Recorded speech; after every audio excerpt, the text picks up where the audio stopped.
Bonjour à toutes et à tous, bienvenue dans le podcast La Sueur. Salut Big Rusty, on va parler aujourd'hui de Kamaru Usman et de Monsieur Khamzat Chimaev parce que oui, et là franchement je lui tire mon chapeau à Kamaru Usman. Il s'est proposé pour affronter Khamzat Chimaev, il a annoncé la couleur pour son prochain combat, donc soit Conor, soit Stephen Wonderboy Thompson, mais le choix de prédilection serait Khamzat Chimaev, celui que personne ne veut affronter. Franchement là je lui dis chapeau, on va voir comment ça pourrait se passer, surtout si ça peut se passer, et dans quelle catégorie, parce que ça a toute son importance. Big Rusty, générique. Soit.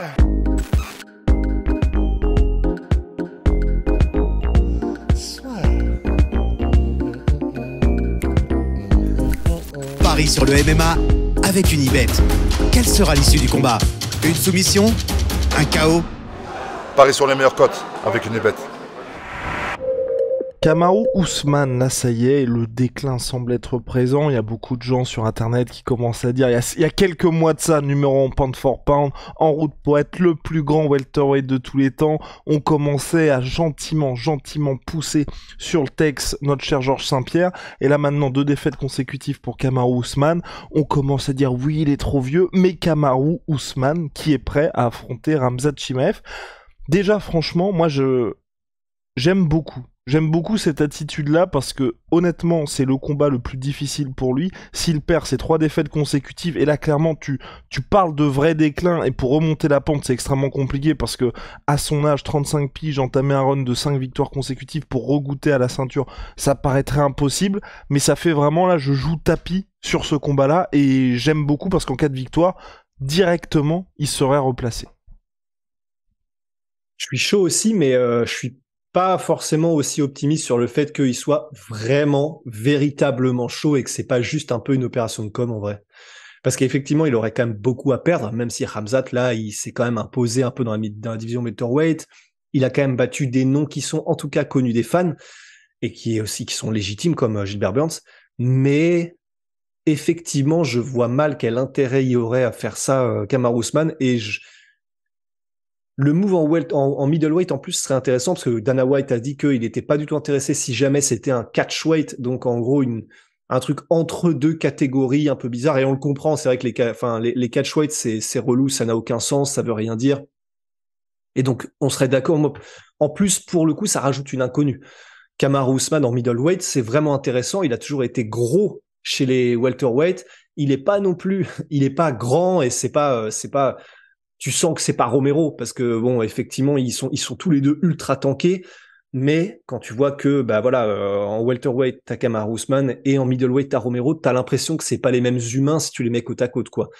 Mais ce serait quand même intéressant de voir s'il peut imposer son style en middleweight aussi, et en plus, ce serait aussi intéressant contre Chimaev, mais je vois pas vraiment ça arriver. Pour moi, d'après ce que j'avais compris, ça y est, Khamzat, c'était quasiment sûr que c'était Abu Dhabi et Paulo Costa, et j'ai du mal à voir que ce soit pas autre chose qu'une opération com en vrai pour Usman.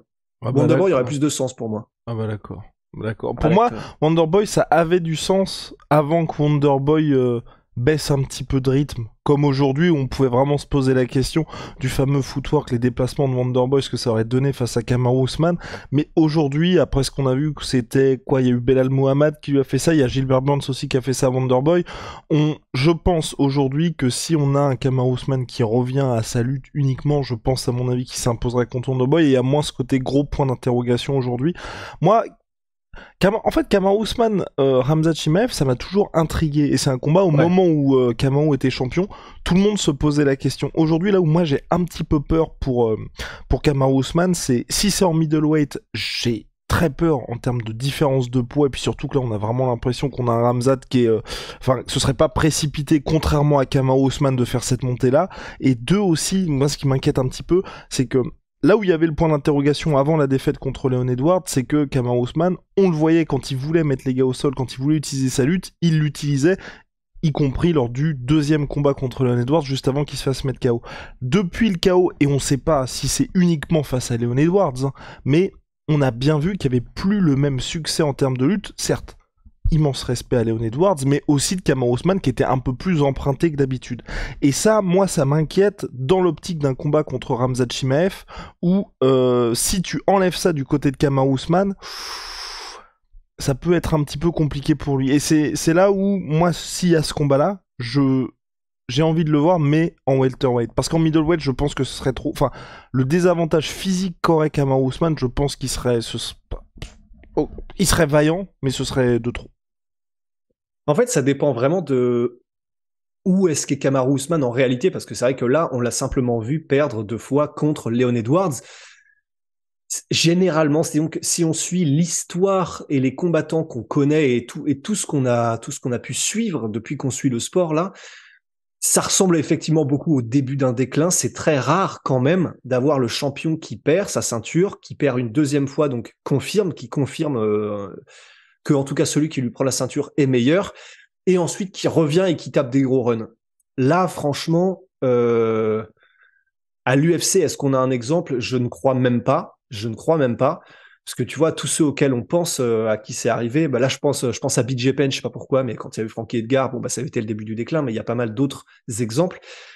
Mais du coup, effectivement, si Ousmane est en mode, je veux reprendre direct la route vers le titre pour réclamer mon titre, etc., sachant que lui-même avait déjà parlé de la fatigue du champion, etc., bah, pour moi, là, c'est pour ça que je parlais de Wonderboy, c'est que oui, ce serait intéressant du point de vue stylistique et au niveau, du combat contre Khamzat. Mais si on part du principe que lui-même est un peu, c'est pas désabusé, c'est pas blasé, mais c'est que voilà, il a été champion pendant très longtemps, c'est pas que ça l'a saoulé, mais on sait qu'il a eu une fatigue. Là, si lui-même l'avoue entre guillemets ou le dit clairement qu'il entre dans une phase où il va affronter que des légendes, que des noms qui ont un peu un statut qui est plus forcément dans leur prime, mais des noms connus pour faire des combats qui plaisent aux fans, etc. Bah, c'est pas le client pour ça, Khamzat, qui lui est en pleine montée et il veut juste arracher des têtes. Et c'est pour ça que soit effectivement un Wonderboy, ou soit, à la limite, il peut même monter en middleweight et affronter un mec qui serait, bah là, il est plus à l'UFC, mais un équivalent de Luke Rockhold, tu vois, quelqu'un en middleweight qui aurait un gros nom, qui serait connu. Ouais, mais je pense que Kamaru, il veut toujours la ceinture, hein, parce que c'est ce qu'il dit d'ailleurs dans l'interview, c'est que avec une victoire contre Khamzat, un 4e combat contre Leon Edwards est possible. Ouais, c'est sûr, c'est ce qu'il dit. C'est ce qu'il dit, certes, mais je sais pas, j'ai du mal à le croire, en fait. J'ai du mal à le voir. Avoir s'imposé contre Khamzat, tu veux dire? Non, à tout simplement, tu sais, à voir que l'histoire de Kamaru Usman, elle, au niveau du championnat, elle s'arrête pas maintenant, en fait. Il peut nous surprendre, mais que ce soit son âge, que ce soit le fait que là, il y a vraiment eu un passage de flambeau contre Leon Edwards. Qui peut être dû aussi, en fait, c'est pour moi, qui peut être dû aussi au côté. C'est pour ça que j'ai envie de le voir aussi. Enfin, contre Khamzat Chimaev, c'est extrêmement risqué parce qu'en cas de défaite, comme tu l'as dit, là vraiment, ça marquerait vraiment un coup d'arrêt. Mais moi, j'ai envie de le revoir aussi pour qu'il n'y ait pas ce côté. Ok, ça n'arrive que contre Leon Edwards parce que forcément, quand vous vous êtes pris un KO comme ça, qui est le KO de l'année 2022, aussi traumatisant, revenir directement face au même adversaire, le gars a gagné, je sais pas, plus 100% de confiance. De votre côté, il y a plus du tout ce même impact parce que même en dominant, en gagnant, donc vous étiez en passe de gagner le combat par décision unanime ou en tout cas de le dominer très clairement, vous avez ce coup d'arrêt là, c'est plus du tout la même histoire et donc de se dire, est-ce que c'est Kamaru Usman contre Leon Edwards uniquement, ou si vous le mettez contre un autre gars, il y aura ce même truc aussi. Parce que c'est là où je trouve un peu... Enfin, je veux dire, il y a moins d'un an, c'était lui le numéro 1 au pound for pound. C'est fou. Et j'ai du mal à me dire, enfin, tu peux pas, en 6 mois, tu peux pas perdre tout ton niveau, tu vois. Non, pour moi, c'est pas vraiment une histoire de niveau. Pour moi, c'est une histoire juste de... Fatigue physique. Paf! Physique mais pour moi c'est même pas physique au niveau des compétences, c'est vraiment juste c'est pas quand ton travail est fait, mais c'est tu vois, c'est ce qui se dit toujours, par exemple pour Tyson en 85-86, tu peux pas maintenir ce niveau de concentration, d'intensité à l'entraînement, de motivation, de discipline qui est requis quand t'es à ce niveau-là, à savoir le meilleur du monde. Et c'est pas pour moi qu'il perd son niveau, c'est simplement que je me dis, bah là, de la même manière que tous ceux qui ont perdu leur ceinture après de longues périodes de domination, il y a le fameux soulagement dont on parlait il y a quelques minutes de enfin, je suis plus celui qui a la grosse cible derrière le dos, enfin, j'ai plus toutes ces attentes, enfin, tous les regards sont pas braqués vers moi. Et puis, je pense qu'il y a vraiment le côté, bah voilà, ça, t'as marqué l'histoire, t'as fait ton temps, et c'est pas moi qui le dis en parlant de Kamaru, mais je pense qu'à mon avis, je pense, chez Kamaru et dans des situations comme ça là, avec des dynamiques comme ça là, je pense que psychologiquement, il y a un côté, c'est pas que tu lâches l'affaire, mais c'est que tu n'es plus à la même fréquence, quoi. T'es plus à la même intensité chaque jour, t'as plus les mêmes objectifs non plus. Et c'est pour ça que pour moi, il y a un déclin dans ces cas-là et qu'on a vu quasiment à chaque fois qu'il y a ce genre de situation. C'est pas nécessairement parce que physiquement, genre en un an, il a tout perdu. C'est pas vrai. C'est pas parce que il a perdu son niveau ou quoi que ce soit, mais c'est juste, je pense, une histoire de motivation peut-être, de dynamique ou en tout cas d'état de vision des choses, quoi. J'attends de voir, Big Rusty, j'attends de voir, parce que je te dis, comme il était pas obligé de parler de Khamzat Chimaev, c'est vraiment ça, c'est vraiment ce move-là que j'ai apprécié, mais il y a l'exemple, et j'ai pas pu m'empêcher de penser à ça aussi, il y a l'exemple fin de carrière de Tyron Woodley, où lui aussi, il voulait toujours les gros combats, et il nous a tellement déçus parce qu'il ne faisait rien lors de ces combats-là, après que Tyron Woodley soit champion, le run est terrible parce qu'à Gilbert Burns, il perd contre Gilbert Burns, il perd contre Colby Covington et il perd contre Luque. À chaque fois des gros noms, à chaque fois des combats que lui voulait, à chaque fois il nous promettait le retour du grand Tyron Woodley. Et honnêtement, à part contre Luque, les deux premiers combats, personnellement, moi j'y croyais à chaque fois parce que ça y est, il est de retour, il a la fin et clairement. Dès les premières minutes, vous voyez une différence d'intensité dans la cage qui annonçait clairement ce qu'allait se passer. Et malheureusement, la fin de carrière de Tyron Woodley est assez triste. J'espère juste qu'on n'aura pas la même chose pour Kamaru Usman, mais imaginons qu'on ait prime Kamaru Usman, en tout cas le retour du Kamaru Usman numéro 1 pound for pound contre Khamzat Chimaev. Comment ça se passerait? Est-ce que toi tu te dis qu'on aurait quelque chose de similaire à ce qui s'était passé avec Kamaru contre Colby Covington, où les deux décident de rester debout, ou au contraire, la Khamzat, depuis ce qui s'est passé contre Burns, c'est application du plan A? Faut voir, parce qu'après, contre Burns, c'est simplement, il a avoué lui-même et son entraîneur qu'il n'a pas été suffisamment discipliné et qu'il a été trop à la bagarre.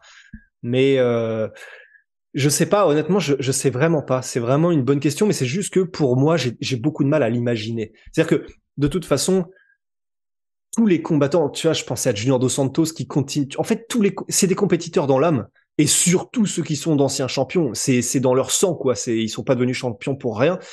Et ils continuent toujours de demander les plus gros noms. Nick Diaz qui revient après 50 ans d'inactivité, il veut le champion, tu vois.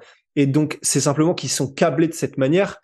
Et c'est pour ça que, à la limite, quand je disais, je crois tout à l'heure au début du podcast, qu'il faudrait presque qu'ils le disent clairement, Kamaru Usman. C'est idiot de ma part parce que il peut pas, c'est impossible. Et ce sont des compétiteurs dans l'âme, ils voudront toujours le plus gros challenge. Et c'est pour ça que tu l'as dit, Tyron Woodley voulait toujours les plus gros noms parce probablement qu'ils se disent, il me suffit d'un gros nom, d'une grosse victoire pour me refaire. Et donc, ils veulent toujours accrocher ce qu'il y a de plus gros. Et puis même en termes d'intérêt pour les fans, ils savent que ça en générera moins si jamais ils disent, moi, je veux juste maintenant faire des combats entre vétérans, etc. Donc, c'est juste pour ça, en fait. Stylistiquement, je suis d'accord, ce serait intéressant, et ce serait intéressant si jamais il arrive à battre Khamzat. Mais je sais pas, ce serait presque cruel pour moi de le faire maintenant, tu sais. Ah ouais? Ah non, et vraiment, Rusty, moi je suis tellement chaud pour ce combat. Pour moi. C'est un trop gros risque, mais c'est un gros risque pour les deux. Parce que sur le papier, tu te dis, en fait, moi je trouve ça hyper intéressant. Si ça se fait en welter, si ça se fait en middleweight, je pense que c'est victoire de Khamzat Chimaev, parce que, le combat sera intéressant, mais on verra clairement une différence de gabarit entre les deux, parce que Khamzat, on le rappelle, le gars peut combattre en light heavyweight tranquille aussi. Donc voilà, je pense qu'il y a une limite physique qui fait que c'est compliqué pour Kamaru Usman. Mais en welterweight, là où ça m'intéresse, c'est ça permet d'éviter la fin de l'histoire de Khamzat Chimaev dans cette catégorie-là, alors que ok, il a loupé le poids, je crois que c'était 4 kilos contre Nate Diaz, mais c'est la seule fois où il a loupé le poids. Le reste du temps, il était au poids dans cette catégorie. Comme on l'a dit, comme vous le savez, je l'imagine, le weight cutting, donc le processus de perte de poids, devient de plus en plus difficile au fil des années. Et donc, à partir du moment où en gros Khamzat combattra en middleweight, je pense qu'il pourra pas faire de retour en arrière. Donc je me dis pourquoi pas pousser un tout petit peu jusqu'à ce qu'il finisse son histoire chez les welterweight, parce que ce soit avec Kamaru Usman ou contre Leon Edwards, je vais pas dire qu'il y a une histoire, mais c'est des combats qui auraient dû se faire, ou en tout cas dont on parlait par le passé. Et deux, je pense que stylistiquement dans cette catégorie welterweight, le gars qui lui poserait le plus de problèmes, c'est Kamaru Usman, tu vois. Et c'est dommage d'être dans une situation où avant, quand Kamaru était champion, bah il y avait toujours ce côté, bah il faut qu'il y ait ce combat-là qui lui permette à Khamzat Chimaev de passer cette étape-là. Aujourd'hui, quand on regarde au niveau du classement, je crois qu'il est 3 Khamzat et 1 pour Kamaru Usman, donc sur le papier, ça a du sens. Pour les deux, ça a du sens. Enfin, en gros, si on ne le fait pas là, on ne l'aura jamais. Et pour moi, ça restera un des plus gros de l'histoire du MMA, tu vois. C'est plus de ce côté-là. Et et honnêtement, moi, tu vois, je préfère que ce soit Kamaru Usman ou Khamzat Chimaev, je préfère que si les gars doivent avoir leur défaite maintenant, qu'ils les contre ce gars-là. Parce que si Kamaru perd contre Wonderboy, c'est très très chaud parce que tu sais que c'est sûr. Tu vois, c'est encore plus hardcore parce qu'on se dit ah ouais, là t'as perdu contre Wonderboy qui est enfin un peu comme Conor, on en parle toujours quand on dit ok, il est sur une salle spirale, mais tu ne perds, t'as perdu contre Khabib, t'as perdu contre Dustin Poirier. Bah, enfin, je pense que tous les lightweights de la planète, s'ils doivent perdre, ils aimeraient perdre contre ces gars-là, tu vois. Donc c'est pas si grave que ça. Alors que si tu perds contre Wonderboy aujourd'hui, c'est un petit peu chaud. Ouais. Donc, et pour Khamzat Chimaev, je pense que, voilà, on attend tous. Et moi, le premier, ce que j'avais bien aimé contre Gilbert Burns, c'est qu'il était contre un gars qui pouvait le pousser dans ses retranchements. Et c'est pour ça aussi que, tu vois, le combat qui va peut-être arriver un jour, mais contre Adesanya ne m'intéresse pas vraiment. Parce que je pense savoir ce qui va se passer pour Adesanya, tu vois. Et comme ça fait partie des gars, comme quand il y avait Khabib qui faisait son run chez les lightweight, nous on avait plus envie de le voir, ça n'allait jamais arriver, mais contre les JSP, contre les Kamaru Usman, parce que c'est des gars qui pouvaient le challenger dans son domaine de prédilection. Alors que contre les strikers, bah on savait qu'à chaque fois, on va dire le temps jouait contre eux, parce qu'à partir du moment où les gars allaient être un petit peu crevés, ils allaient se faire amener au sol. Donc, en termes de stylistiquement, c'est un combat qui, moi, m'intéresse. Rusty, visiblement, on n'est pas du tout dans ce train-là, voilà. J'arrive pas à me hyper, en fait, pour ce combat, je sais pas pourquoi. C'est terrible. En fait, et puis c'est aussi parce que, comme je suis hypé pour Costa, ouais, oui. Ouais, non, mais c'est pour ça. Je crois que c'est ça, j'aurais dû commencer par là. Puis Costa, il a Twitter, ça y est. Mais non, mais parce que le combat est dingue. Et en fait, je crois que c'est pour ça, que ça m'intéresse pas, ce combat, c'est au-delà des dynamiques. T'es passé à autre chose, ouais. Bah ouais, moi j'ai juste envie de voir Costa Chimaev, ça nous hype de malade. Et là, le fait qu'on ait des discussions sur ça, c'est bien, ça fait parler, on en fait un podcast, tout cool, très très bien. Mais c'est pas du tout ce que je veux voir, quoi. Ça m'intéresse beaucoup beaucoup moins que des Costa et Chimaev. Je sais pas, ça match, quoi. Let's go, ouais, mais toujours pas d'officialisation, parce que on en avait déjà, je crois qu'on avait déjà fait un podcast là-dessus, mais le vrai problème, c'est ceux qui le font du cas Khamzat Chimaev. Enfin, c'est dingue parce que Dana White, qui adore les gars comme Khamzat, comme Adesanya, ou même comme Conor avant, qui veulent combattre tous les 3 mois, généralement, quand l'UFC, vous avez un gars qui veut combattre, ou même quand Cyril, il a fait son run vers la ceinture, bah oui, vous leur donnez des combats. Khamzat, c'est incroyable. Le gars call out des gars tous les jours sur Twitter. Il n'y a pas d'officialisation de combat. Il a en plus, entre guillemets, le choix. Quand je dis entre guillemets le choix, c'est que ce soit à Abu Dhabi où c'est un gars qui va plaire à cette audience-là, ou même en Suède où on sait que l'UFC veut revenir, il y a des possibilités pour lui, de ne pas lui donner ça. On en parle avec Big Rusty, c'est du gâchis. Et puis surtout, juste de savoir. Parce que Dana White, il a dit il va combattre en middleweight, mais c'est pas non plus comme s'il y avait eu une claire officialisation du passage dans cette catégorie-là. Donc c'est dommage de perdre des années de prime de quelqu'un. Regardez, Rusty, là, il est en train de se dire qu'est-ce qu'on dira dans quelques années. Ouais. Mais vraiment, on est en train d'avoir une John Jones bis, quoi. Et pourtant... Bah après, quand il reviendra... en fait, c'est ça le truc aussi. Et c'est pour ça que et ce sera le mot de la fin sur ce podcast-là. C'est ce que j'aime beaucoup avec le MMA, moi. Et j'ai l'impression que c'est le seul sport où il y a ça. C'est que peu importe la durée d'absence d'un gars, quand le mec revient, ça balaye mais vraiment tout. Tu te souviens quand JSP était revenu en 2017, ce qui s'est passé avec Johnny Hendricks, terminé, oublié. Là, Khamzat, il va revenir au pire, allez, on va dire en octobre, peut-être en novembre si c'est à Stockholm, mais il va revenir. Ça y est, direct, vous êtes replacé et c'est parti.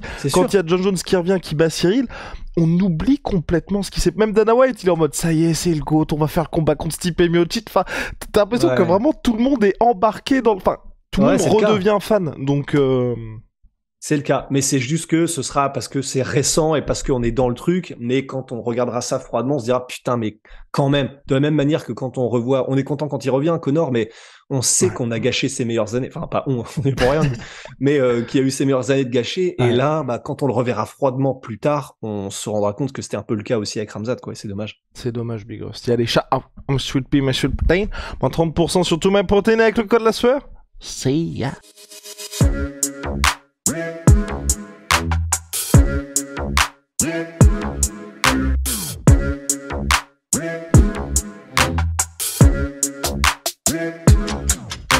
I'm fucking coming for you!